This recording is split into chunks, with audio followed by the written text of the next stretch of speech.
नमस्कार दोस्तों, राधे राधे, जय श्री कृष्णा।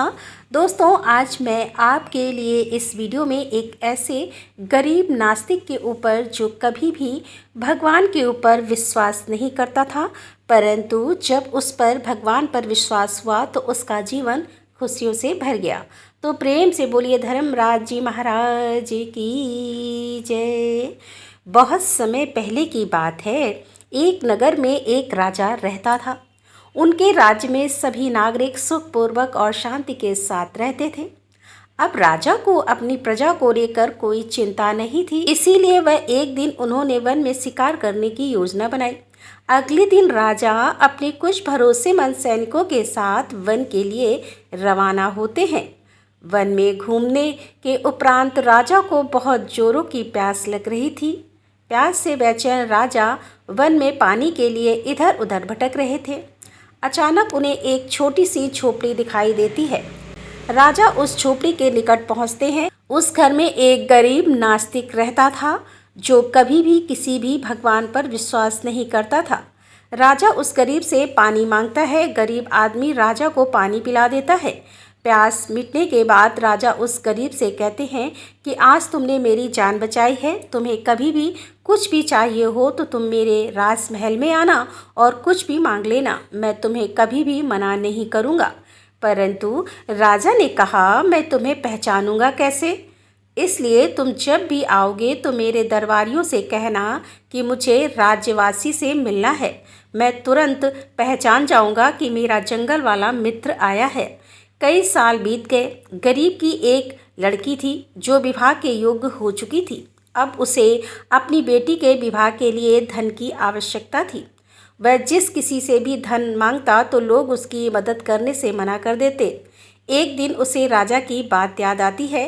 राजा ने उसकी मदद करने का वचन लिया था, इसीलिए वह राजा के दरबार में गया और सैनिकों उसे देखते हुए रोक कर पूछते हैं कि किससे मिलना है।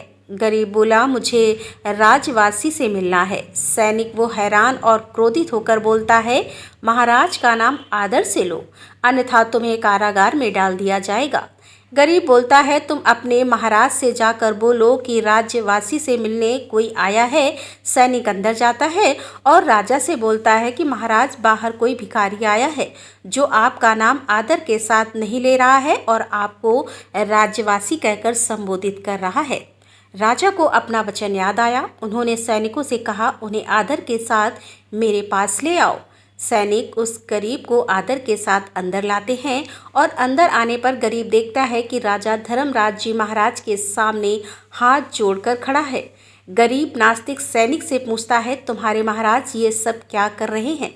सैनिक बोलता है, हमारे महाराज धर्मराज जी महाराज के बहुत बड़े भक्त हैं और धर्मराज जी महाराज से प्रजा की सुख शांति और धन मांग रहे हैं। इस पर गरीब बोला, तुम्हारे महाराज जब इनसे मांग रहे हैं तो मैं तुम्हारे महाराज से क्यों मांगने आया हूँ? मैं भी अपना धर्मराज जी महाराज से ही मांग लूँगा। इतना कहकर वह चल देता है। गरीब जो इतने दिनों तक नास्तिक था, अब वह धर्मराज जी महाराज को याद करता है। सोच रहा है कि मैंने कभी किसी भगवान को नहीं पूजा, कभी किसी भगवान को नहीं माना, शायद मैं इसीलिए गरीब हूँ। और फिर वह धर्मराज जी के मंदिर, यमुना मंदिर, धर्मराज जी मंदिर और विश्राम घाट मथुरा पैदल जाता है। वापस आते समय वह थक जाता है और निराश मन के साथ बैठ जाता है। धर्मराज जी महाराज उसकी परीक्षा लेने के लिए एक व्यापारी के भेष में बहुत भारी सामान के साथ आते हैं और बोलते हैं कि भाई, मैं बहुत थक गया हूँ, क्या तुम मेरा सामान मेरे घर तक ले जाने में मेरी मदद करोगे? गरीब थका हुआ होने के बावजूद भी उस व्यापारी का सामान उसके घर तक पहुँचाता है। धर्मराज जी महाराज उसके सच्चे स्वभाव को देखकर अति प्रसन्न होते हैं और उसे एक पोटली उपहार के रूप में देते हैं। गरीब पोटली लेकर घर आता है। घर आने के बाद वह पोटली खोल कर देखता है तो उसमें बहुत सारे सोने के सिक्के थे। फिर क्या था, उसके बेटे की शादी बड़ी धूमधाम के साथ होती है। इस प्रकार वह गरीब धरती पर सुखों को भोगता है और अंत में परलोक की प्राप्ति करता है।